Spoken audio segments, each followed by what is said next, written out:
Penjabat Bupati Kampar Dr. Haji Kamsol manok perhatian godang terhadap objek wisata Ayu Tojun Batu Tilam yang terletak di Desa Lubuk Bingau, Kobun Tinggi, Kecamatan Kampar Kiri Hulu, Kabupaten Kampar. Kamsol pada suatu 10 Desember 2022 potang berkunjung langsung ke Ayu Tojun Batu Tilam yang menjadi objek wisata Sugo Tasondok yang mendampingi kunjungan kerja staf ahli bidang hubungan antar lembaga, Kementerian Desa, Pembangunan Daerah Tertinggal dan Transmigrasi Republik Indonesia Samsul Widodo. Selain itu, ikut mendampingi Kepala Dinas Pariwisata dan Kebudayaan Kabupaten Kampar Zulia Dharma, Sekretaris Ahyar Nur, Sekretaris Dinas Lingkungan Hidup Ahmad Faiz dan beberapa rombongan lainnya. Menuju ke lokasi tersebut, Kamsol menggunakan motor dinas bahkan sempat mengendarai sendi saat melewati medan yang sulit. Indah hanya itu, Dinyo rela berjalan sekitar 5 kilo untuk sampai ke Batu Tilam.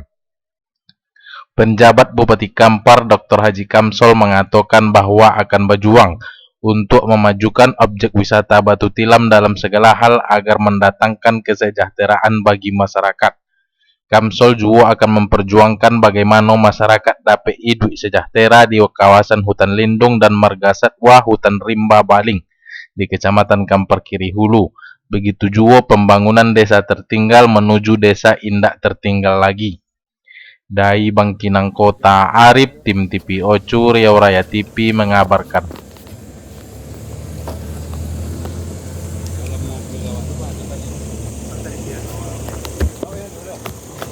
Yo, yun to ti cara ang bambo oh. Sinoto ka ti bisa. Mga harus digas habis ni mga yo.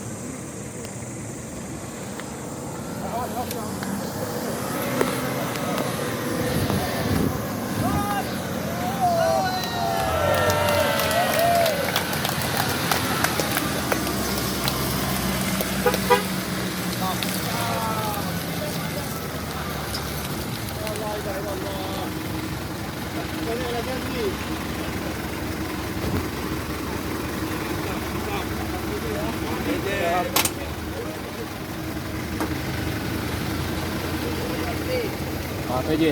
Ya. Kok bisa ya lolos sendiri? Apa hasil perjalanan meninjau air terjun Itu- Batu Tilam, Pak? Nah, itu kegiatan bukan meninjau air terjun Batu Tilam. Kebetulan ada kegiatan kita di Batu Tilam dalam rangka festival SDGs.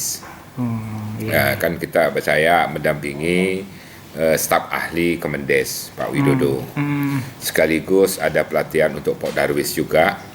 Sudah itu ada keterampilan menganyam untuk masyarakat di sana yang kita datangkan dari penganyam NTT. Penganyam NTT itu dialah produksi anyamannya itu sudah diterima IKEA. Diterima IKEA, istilahnya IKEA itu kan adalah perusahaan industri perabot internasional. Jadi sekaligus itu dia beli juga anyaman-anyaman tikar. Itu yang dibuat, yang diproduksi oleh masyarakat desa Di NTB ya? bukan yang di Batu Tilam itu kan desa tebing Oh, desa apa? tebing tinggi ya. Iya. Desa tebing tinggi. Alhamdulillah, jadi memang kondisi saya juga dalam perjalanan itu bisa melihat betul lah bagaimana kondisi infrastruktur untuk mengarah suatu objek wisata alam. Di sana itu kan kalau kita katakan itu sudah berkelas wisata alam berkelas dunia, itu yang dalam kalau masuk di dalam kelompok kelas wisata dunia. Karena saya masuk dalam grup itu diundang untuk wisata-wisata alam yang punya keunikan dan ciri khas tertentu. Tapi itu persoalan yang kita hadapi infrastruktur. Struktur ya, Pak? Infrastruktur jalan. Karena jalan itu masih jalan tanah. Jalan tanah itu kalau hujan memang jangankan untuk pakai kendaraan jalan kaki saja kita sulit untuk melangkah. Terpeleset dan licin, mobil kami naik ke atas bisa merosot ke bawah lagi. Dan mobil menurun itu tidak bisa hidup mesin, dia meluncur sendiri. Jadi memang gawat perjalanannya. Setelah yang sudah itu ada lagi satu sungai yang nggak ada jembatan. Yang betul-betul mobil masuk ke sungai. Iya. Jadi kalau air sungai itu tinggi kayak kemarin sangat sebatas pinggang, itu masuk ke dalam mesin semua, ke dalam rangka mesinnya. Bukan rangka mesin lagi, dalam badan mobil tuh masuk. Masuk langsung air. Basah semua. Mobil saya sekarang kan masih di bengkel tuh, perbaikan untuk airnya masuk di joknya semua tuh. Jadi memang masih membutuhkan infrastruktur yang banyak. Mudah-mudahan dengan melihat itu tadi saya bisa bicara besok di tingkat kementerian. Kita dah ngusulkan memang untuk ini di kementerian. Karena di situ kan ada objek wisata. Jadi ada impres dalam rangka menunjang infrastruktur ke objek-objek wisata. Kedua, ada impres untuk menunjang bagaimana penyelesaian atau penuntasan keminat ekstrim. Jadi saya dah melihat betul kondisinya. Mudah-mudahan ini dapat kita segerakan. Sekaligus juga saya melihat potensi yang ada di sana. Di sana tuh cukup bagus potensi pertaniannya. Ada serai, ada gambir, dan ada satu lagi kopi katanya. Dan kopi di sana spesial, dia satu biji, dia istilahnya bukan satu dia. Cuma persoalan yang masyarakat hadapi itu mesin pengupas kopinya saja. Nah, saya coba lihat, saya dah minta kepada kepala desanya kirim saya kopinya. Saya akan lihat standarisasinya. Kalau memang nanti kopi kan bisa tumpang sari. Jadi kalau tumpang sari kopi itu kan tidak merusak hutan. Gambir juga tidak merusak hutan. Termasuk juga serai. Tapi kalau serai ini memang harus punya lapangan tertentu dia. Serai wangi itu kan ada industri mereka selama ini dibeli oleh Sumatera Utara. Gambirnya. Jadi kalau memang ini potensi besar, tinggal lagi kita mengembangkan. Jadi desa yang tertinggal itu bisa didorong ekonomi dalam waktu yang lebih cepat.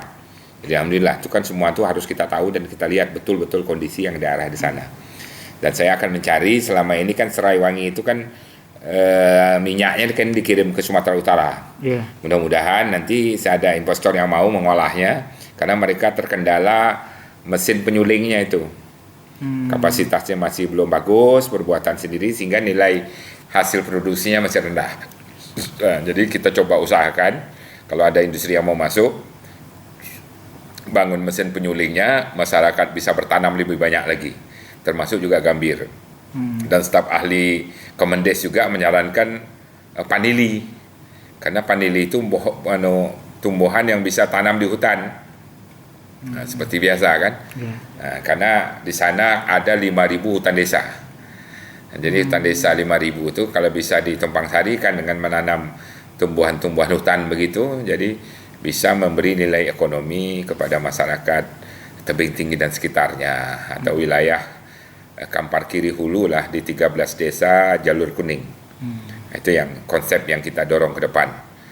Selain daripada itu juga di sektor peternakan. Kalau peternakan saya belum yakin, tapi saya melihat memang ada yang bisa kita bantu, misalnya ayam, karena di sana juga banyak ayam. Cuman kapasitas ayam itu kan dipelihara oleh keluarga, belum sifat bisnis. Nah, kita lagi mengembangkan industri untuk peternakan ayam, termasuk juga untuk industri karkasnya. Sekarang kita uji coba dengan kelompok usaha bersama. Kemarin baru 20.000 ekor, ini akan masuk lagi puluhan ribu ekor. Dan kita juga akan meningkatkan produksinya sesuai dengan permintaan pasar yang ada. Nah, itu dari sektor peternakan. Kalau sektor perikanan juga akan tak begitu banyak di situ. Itulah hal-hal yang bisa menjadi bahan kesimpulan saya, sekaligus tetap saya akan mempromosikan trading karbon untuk wilayah hutan Rimbang Baling dan Suaka Marga Satwa, karena mereka merawat hutan dan alam, menghasilkan oksigen. Sekarang apa yang bisa mereka terima dari hutan alam yang ada, yang mereka jaga dan mereka rawat. Semoga ini bisa memberi umpan balik kepada pemerintah, karena pemerintah yang membuat regulasi menjadikan kawasan Suaka Marga Satwa dan kawasan hutan lindung, sehingga gerakan masyarakat untuk mengembangkan usaha ekonominya menjadi terhambat. Pemerintah juga mau menginvestasikan dalam bentuk pembangunan infrastruktur juga masih terhambat karena masih berada di dalam kawasan itu sendiri. Sudah itu juga pembiayaannya juga masih cukup tinggi, jadi tak kuat pemerintah untuk membiayai membangun infrastruktur, pemerintah daerah lah ya, untuk membangun infrastruktur. Nah, kita berharap pemerintah pusat, pemerintah provinsi sama-sama bersinergi kita dalam rangka mendorong pembangunan di 23 desa tertinggal yang berada di Kecamatan Kampar Kiri Hulu. Kalau untuk jalur interprestasi 9 desa di wilayah sungai, saya ada janji dengan Pak Camat, dengan kepala desa ya. Kita cari waktu yang tepat, saya akan nampak tilas berjalan kaki dari satu desa ke desa lainnya sebanyak 99 desa itu. 9 desa ya. Ya, 9 desa itu melihat potensi-potensi apa yang bisa kita kembangkan, upaya apa dalam rangka meningkat kapasitas ekonomi masyarakat di sana. Selain daripada itu juga pendidikan dan kesehatan menjadi bagian yang paling penting dalam rangka meningkatkan SDGs. Nah, itulah festival SDGs yang kami lakukan kemarin. Jadi itu juga bagian dari upaya kita dalam meluncing program DRAP. DRAP itu adalah Desa Ekowisata Ramah Anak, Peduli Perempuan dan Pendidikan. Nah, kita berharap nanti tahun 2023 ada awards untuk kepala desa terbaik dalam menyelenggarakan program DRAP. Salah satu aja. Usaha kita dalam menjangkau seluruh desa yang ada di Kabupaten Kampar ini. Yang paling utama saya mendorong desa sangat tertinggal ini dulu, minimal kita angkat ya. Kita angkat dia keluar lah dari Status itu ya. statusnya. Terima kasih.